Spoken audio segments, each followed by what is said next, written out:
여러분 반갑습니다. 성경에 관한 중요한 질문들 두 번째 시간입니다.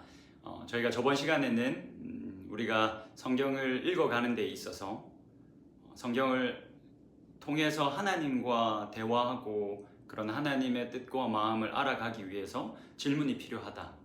우리가 질문을 해야 되고 또 두려워하지 않고 질문을 할 때 또 하나님의 신실하심을 이 방법대로 또 하나님께서 분명히 나타내실 거다라는 이야기들을 나눴습니다. 오늘은 이제 두 번째 시간이고 이 성경에 대한 질문이 어떻게 시작되었는가? 이 질문의 역사, 성경에 대한 질문의 역사 이야기를 오늘 조금 해보려고 합니다. 강의가 저희들이 이제 성경에 관해서 질문을 해보자라는 주제로 이루어지고 있는 강의이기 때문에 여러분들이 강의를 들으시면서 혹은 또 성경을 개인적으로 읽어 나가시면서 여러 가지 질문이 생기시면 저에게 연락 주시거나 혹은 이제 교구 담당 목사님들에게 연락을 주시거나 해도 좋습니다. 저에게 연락 주시면 제가 아는 범위 내에서 꼭 이렇게 답을 드릴 수 있도록 노력하겠습니다. 네, 여러분 제가 이 말을 이렇게 먼저 하면서 시작하는 이유는 제가 이 말씀을 꼭 오늘 강의 시작 전에 드려야 하기 때문입니다.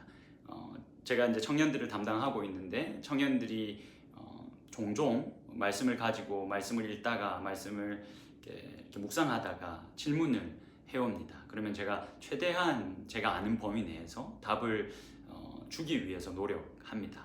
그런데 제가 늘 기억하는 한 가지는, 확실히 아는 한 가지는 모든 답을 줄 수 없다라는 겁니다. 여러분들이 만약 이 강의를 들으시고 또 이렇게 말씀을 묵상하시면서 저한테 질문을 하실 수도 있는데 분명한 것은 제가 모든 답을 드릴 수 없다. 여러분 잘 아시겠지만 제가 또 알고 있는 것이 미천하기도 하고 아직 너무나도 부족하기 때문에 그렇습니다. 그리고 그뿐 아니라 사실은 저는 제가 모르는 부분이 많이 있기 때문에 질문에 다 답할 수 없다라고 인정하기도 해야 되지만 분명히 이 성경은 계시의 책이지 않습니까? 하나님을 열어서 보여주는, 하나님이 어떠한 분이신가, 하나님이 어떠한 일을 하셨는가에 대해서 알려주는 책입니다. 근데 이 책을 볼 때 정말 인간이 모든 답을 다 알 수 있을까? 저는 그렇지 않다. 그리고 그렇지 않다라는 고백이 일단은 질문을 하기 전에 우리들에게 우선되어져야 한다라고 생각합니다. 그래서 제가 성경에 관한 질문을 받을 때 항상 최선을 다해서 답하고 싶지만 분명히 내가 답을 할 수 없거나 하지 말아야 하는 영역이 분명히 있다라는 사실을 제가 늘 제 마음의 염두에 두고 있습니다. 여러분 제가 이 이야기를 먼저 드리는 이유는 오늘 우리가 질문에 이 성경에 대해서 성경에 관해서 질문한 이 역사 이야기를 한번 해볼 겁니다. 네, 그것을 좀 이렇게 들으시다 보면 어떤 질문을 우리가 해야 하는 것일까? 그리고 어떤 질문은 좀 자제해야 하는 것인가가 구분이 될 수 있으면 너무너무 좋겠습니다. 오늘 제가 막 이렇게 여러분들에게 익숙하지 않은 용어들을 조금 사용할 겁니다. 근데 그런 용어에 너무 집착하지 마시고 그 역사의 쭉 그 흐름 속에서, 그 이야기 속에서 우리들에게 그 시간들이 어떤 메시지를 주는가, 그리고 그 메시지를 가지고 우리는 성경을 볼 때 이 성경을 통해서 하나님과 대화하기 위해서 어떤 방향으로 질문해야 할 것인가를 좀 같이 고민하고 그에 대한 답을 얻는 시간이 될 수 있으면 좋겠습니다. 자, 오늘은 제가 질문의 이 역사, 성경에 관한 질문이 이제 본격적으로 시작된 그 역사 이야기를 해보려고 합니다. 여러분, 이 성경에 관한 질문은 우리가 가지고 있는 이 성경관에서부터 출발하면 좋습니다. 여러분, 우리가 가지고 있는 아주 건전한, 건강한 성경관이 무엇입니까? 성경은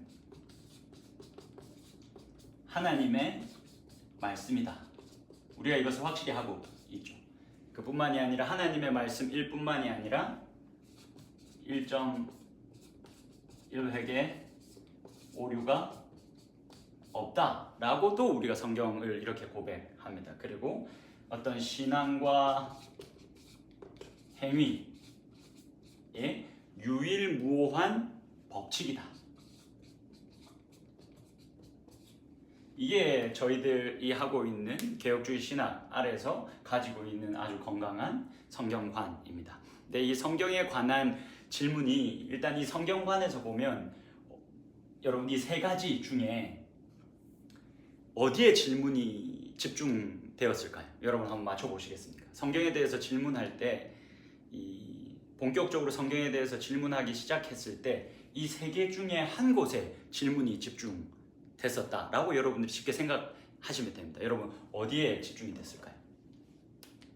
눈치를 채셨겠지만 여기에 집중이 됐습니다. 1.1에게 오류도 없다. 그러니까 어떤 질문이 있었을까요? 아주 도발적인 질문이었죠. 정말 성경에는 1.1에게 오류도 없습니까? 라는 질문이 이제 제기가 된 겁니다. 사실은 이게 이런 질문이 던져졌을 때는 굉장히 충격적이었습니다.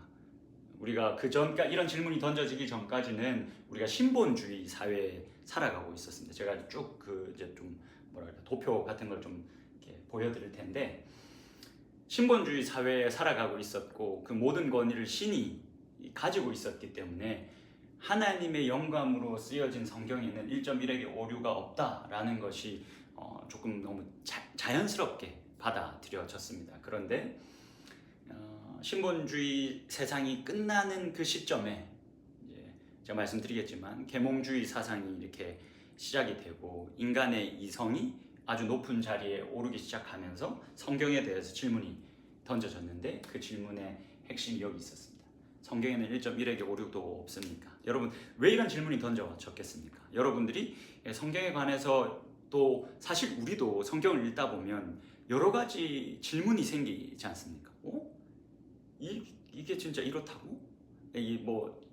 말하려면 한도 끝도 없지만 여러 가지 어떤 성경을 보다 보면 사실 잘 이해가 되지 않는 부분들이 있습니다. 그리고 앞뒤가 맞지 않는 것 같아 보이는 부분들도 사실은 많이 있습니다. 그렇다 보니까 사람들이 1.1에게 오류도 없다라는 말을 우리가 믿을 수 있나? 그래서 사실 이런 질문을 많이 던진 곳은 이걸 이렇게 자연스럽게 지우고 성경은 하나님의 말씀이고 신앙과 행위 외 어떤 유일무오한 법칙이다. 이 정도는 인정할 수 있지만 1.1에게 오류도 없다라는 말은 받아들일 수 없다라는 이제 주장까지 이르게 된 거죠. 이 이야기를 조금 해볼까 합니다. 이런 질문이 어떻게 던져졌고 어떻게 보면 성경에 대한 거국적 질문이죠. 사실 우리가 가지고 있는 것은 굉장히 지역적인 질문일 수 있습니다. 그런데 사실 오늘은 좀 거국적인 이야기를 해보려고 합니다. 이 성경이 과연 정말 1.1에게 오류도 없는가라는 이 거국적 질문이 어떻게 드려졌고 또 이 엄청난 질문 앞에, 이 도발적인 질문 앞에 교회는, 우리 기독교 신앙은 어떻게 답을 했는지에 대해서 우리가 좀 살펴보려고 합니다. 여러분 일단 17세기 먼저 보시죠. 이 17세기는 중요한 때죠. 17세기에 종교개혁이 있었습니다. 그때 이제 종교개혁을 일으켰던 루터나 칼빈, 이 사람들이 로마 카톨릭이 가지고 있는 성경에 대한 잘못된 해석들, 이런 것들에 대해서 반발하고 저항하면서 일어나서 우리가 성경으로 돌아가자, 하나님의 말씀을 옳게 분별하자, 바르게 해석하고 적용하자라는 운동들이 일어났습니다. 그래서 루터와 칼빈, 특별히 이제 루터의 후계자들, 루터의 신앙을 따르는 사람들을 일컬어서 이 사람들을 복음주의자들이라고 부르기 시작했습니다. 여러분 이 용어를 조금 여러분들 다 기억하실 필요는 없습니다. 그냥 이 전체적인 내용만 이해하시면 됩니다. 근데 하여튼 이 루터의 후계자들, 말씀을 옳게 분별하자 하는 이 복음주의자들이 등장을 했습니다. 그래서 사실 여기까지는 신이 지배하는 사회였습니다. 그래서 어떻게 보면 이 전까지는 우리가 이제 크리스텐덤이라고 부르기도 하죠. 이 종교가 어떻게 보면 정치까지 이렇게 품고 있는, 그래서 이 우리 신본주의 사회를 살고 있었습니다. 그러다가 이제 18세기에 이르게 되면 이제 계몽주의 사상이 발전하면서 이게 인간의 이성의 시대가 도래합니다. 그 이후로는 사실 줄곧 지금 우리는 인간의 이성이 신의 자리를 어떻게 보면 뭐랄까 찬탈했다 할까요? 그런 이성의 시대에 살아가고 있습니다. 그렇게 개봉주의로 인간의 이성이 굉장히 높은 자리에 차지하게 되자 이제 이때부터 사람들이 성경에 대해서 질문을 하기 시작한 겁니다. 그래서 이 성경에 대해서 정말 이 성경이 1.1에게 오류가 정말 없습니까? 라고 질문하면서 오류가 있습니다 라고 말하고 주장한 사람들이 자유주의자들입니다. 우리가 이 사람들을 여러분들 아마 설교 시간 때나 뭐 이렇게 여러 가지 강의를 통해서 이런 용어는 한번 들어보셨을 겁니다. 근데 용어에는 집중하지 마시고, 자, 일단 자유주의자들이 등장해서 이 사람들이 인간의 학문을 가지고 와서 성경을 이해하려고 이제 시도를 합니다. 이전에는 성경이 그냥 하나님의 말씀이니까 사실은 질문이 필요 없었습니다. 그냥 이 성경은 하나님의 말씀이다 라고 여기고, 그래서 그냥 그거 그대로를 받아들이면서 살아갔던, 성경을 해석하던 시대였습니다. 근데 이성이 발전하고, 그래서 이 자유주의자들이 비평학 혹은 뭐 사본학이라고 하는 사실 고대 문서들을 어떻게 보면 해석하는 툴을 가지고 와서 이 방법으로 인간의 이성으로 하나님의 말씀을 이해하자라고 시도하기 시작했습니다. 여러분 간단히만 설명을 드리면, 비평학은 일단 사본학이 뭐냐면, 그러니까 고대에 있던 여러 글들은 뭐 길가메스 서사시, 뭐 성경도 마찬가지고요. 뭐 바빌론의 여러 가지 문헌들, 이런 것들은 여러 사본들을 가지고 있지 않습니까? 여러 카피본들.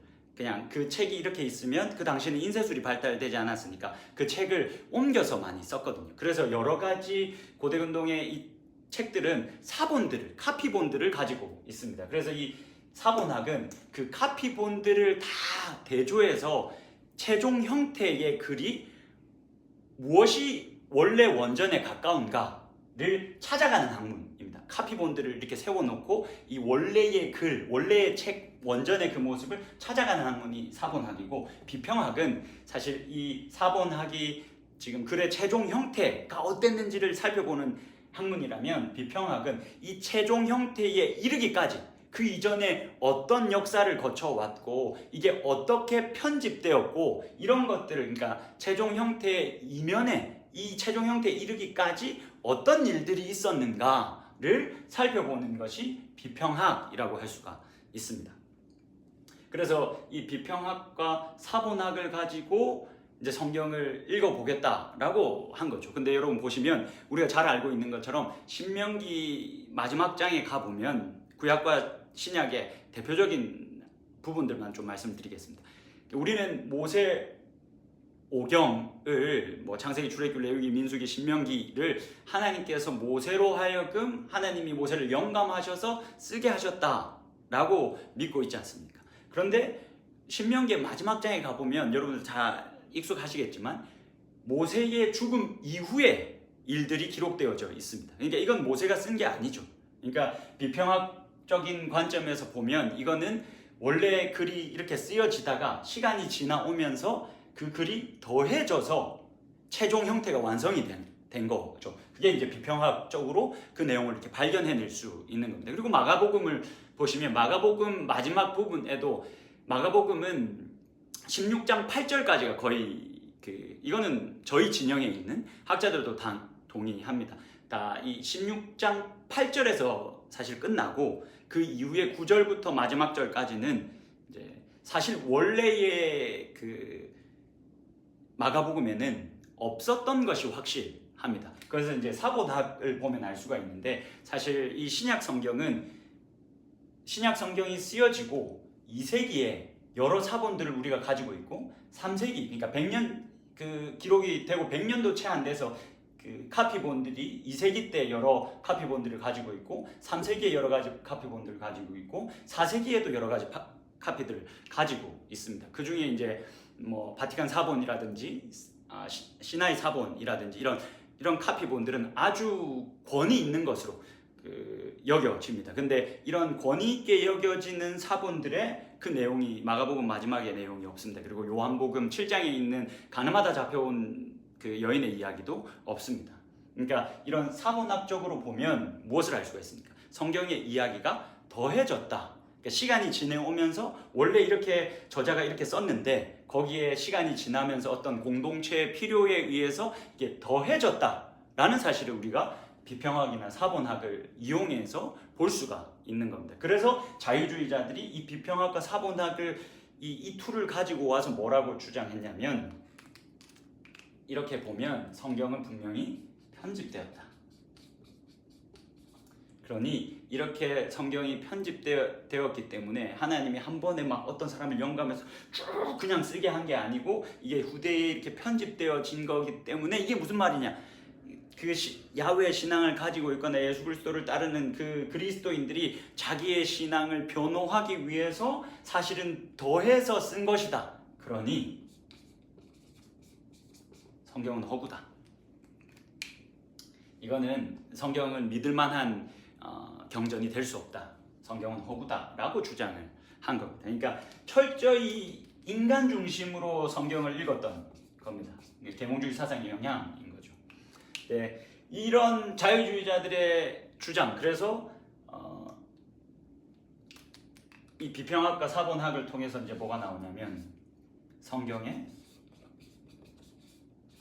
오류, 그러니까 1.1에게 오류가 없다라는 우리가 가지고 있는 그 성경관을 이 툴을 가지고 이제 비판하고 동의하지 않는 겁니다. 그래서 제가 정말 이렇게 인간 중심적으로 성경을 읽었다는 겁니다. 근데 여러분, 우리가 기억해야 될 것이 비평학과 사본학으로 성경을 보면 이 문서의 원래의 모습을 다 찾아낼 수 있고 저자의 의도를 다 알 수 있고, 이 사본학을 근거로 하면 최종 형태를 정말 딱 맞춰서 낼 수 있느냐? 불가능합니다. 여러분, 인간의 이성이 이 높은 자리를 차지했지만 사실 모든 학자들이 인정합니다. 비평학으로도 사본학으로도 물론 알 수 있는 영역이 어느 정도까지는 있지만 그 원래의 원전의 그 모습을 다 살려내는 것은 사실은 불가능하다. 여러 가지 한계들을 우리가 가지고 있다라는 것을 인정할 수밖에 없습니다. 근데 마치 이거면 이런 학문적인 툴을 가지고 와서 성경이 편집되었으니까 성경이 허구다라고 자유주의자들이 주장을 했고, 이 주장이 성경의 이 오류성을 막 뒤흔들면서 서구의 많은 기독교인들을 떠나가게 만들었습니다. 그래서 교회가 대응을 해야 되겠죠. 그래서 한 19세기쯤 되면 근본주의자들이, 물론 이 시기는 뭐 사실 역사가 모두가 그렇지만 어떻게 바라보느냐에 따라서 다 조금 달라질 수 있습니다. 그냥 흐름만 이해를 해주시면 됩니다. 근본주의자들이 등장을 합니다. 그래서 이 근본주의자들은 이러한 자유주의의 도전에 어떻게 답하냐면, 우리가 이 신본주의의 시대에 살아갈 때처럼, 그러니까 이 성경은 거룩한 하나님의 정말로 신비로운 말씀이라고 우리가 믿고 그 아래에서 성경을 읽어야 한다. 이렇게 인간 중심적인 인간의 학문을 가지고 와서 읽어서는 절대 그 의미를 바르게 해석할 수 없다. 이 성경은 특별한 책이다. 하나님의 영감이 들어간 일반적인 어떤 고대 문서가 아니라 하나님이 영감하신 특별한 책이기 때문에 그것을 인정하고 성경을 읽지 않으면 우리가 성경을 올바르게 해석할 수 없다라고 주장을 한 겁니다. 이런 주장을 여러분, 사실은 비꼬는 말이 무엇입니까? 우리가 참 좋지 않은 표현이지만 우리가 자주 쓰고 있기도 합니다. 무슨 말입니까? 덮어두고 믿자. 그러니까 이 자유주의 진영과 이 진영에 설득된 사람들이 이렇게 근본주의자들의 주장을 뭐라고 말하냐면, 너희들 그러면 인간의 이성을 다 빼버리고 그냥 덮어두고 믿자는 거 아니냐. 그러면 나는 신앙을 가질 수 없다. 그래서 사실은 근본주의자들이 절대 틀린 주장을 한 게 아니고, 물론 근본주의자들 중에서도 다양한 그 주장이 있고 이 안에서만 해도 뭐 사실 정말 학문적으로 뛰어난 사람도 있고, 하지만 일단은 큰 흐름만 제가 설명드리고 이 짧은 시간에 말씀드리기 위해서 그냥 간단히만 말씀을 드리는 겁니다. 이 근본주의자들이 이렇게 주장을 하니까 오히려 이 서양의 기독교에 있는 그 그리스도인들이 더 신앙을 버리고 떠났습니다. 이게 대화가 되지 않는다. 여기서 아예 이걸 인정하지 않으니까. 그런 문제가 있어서 어려움을 겪던 중에 이제 새로운 시대의 사람들이 등장합니다. 그러니까 이 복음주의자들, 루터와 칼빈을 잇는 그 복음주의, 하나님의 말씀을 옳게 분별하자 하는 그 복음주의 용어가 다시 사용되는 신복음주의자들. 그러니까 젊은 이 개신교 신학자들이 이렇게 근본주의의 주장이 설득력이 없는 시대가 돼버렸으니까 없어서 그에 대한 대안으로 새로운 이 신복음주의자들이 등장을 한 겁니다. 그래서 이 자유주의자들의 도전에 응전을 합니다. 그래서 우리는 지금 여러분 우리 교회 그리고 우리 개혁주의 신학 아래에 있는 신앙인들은 이쪽에 속해 있다라고 보시면 됩니다. 그래서 이들이 어떻게 이제 대응을 했는가를 우리가 좀 잘 살펴볼 필요가 있습니다. 이들이 어떻게 주장했냐면 일단은 여러분 이걸 조금 생각해 보셔야 됩니다. 이들은 자유주의자들과 대화할 수 있다. 그러니까 쉽게 말하면 비평학과 사본학이 가져다주는 그 유익이 분명히 있다라고 이야기합니다. 여러분 이 말이 무슨 말이냐면 저도 분명히 비평학과 사본학이 가져다주는 유익은 있다라고 생각합니다. 간단히만 예를 들면 여러분 마가복음, 마태복음, 누가복음, 요한복음은 같은 예수님에 대한 이야기를 합니다. 근데 우리가 잘 아는 것처럼 많이 다릅니다. 근데 비평학의 도움을 받으면 이게 왜 다른지를 우리가 알 수가 있습니다. 근데 그 왜 다른지를 알면 그 각각의 복음서가 가지고 있는 주제를 우리가 파악할 수가 있습니다. 하나님의 말씀을 조금 더 잘 이해할 수 있게 된다는 말입니다. 그런 면에서 비평학이 우리들에게 도움이 됩니다. 그런데 여기서 중요한 것이 그냥 이 자유주의자들은 비평학과 사본학으로만 우리가 성경을 읽어야 되는데 그렇게 보면 이게 허구다라고 주장을 했지만 신복음주의자들은 비평학과 사본학을 우리가 이용할 수 있다. 이용할 수 있지만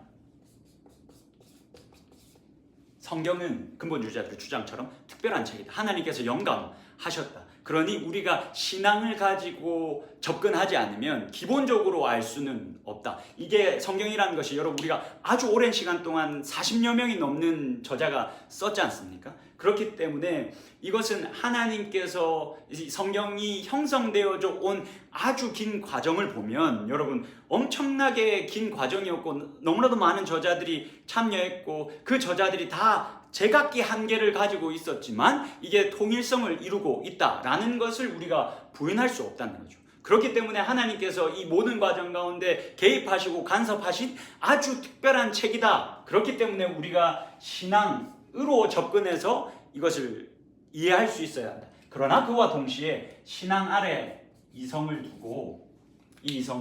두고 이런 학문적인 것들, 우리가 이론에 놓은 이 학문적인 발달, 이것도 또한 어떻게 보면 하나님께서 우리들에게 허락하신 것이니까 이것들을 활용해서 성경을 읽어 나갈 수 있어야 한다. 그러나 반드시 신앙 아래 이 이성이 굴복하고 있어야 한다라고 주장합니다. 여러분 우리는 여기에 있습니다. 그러면 여러분 이제 마무리를 짓겠습니다.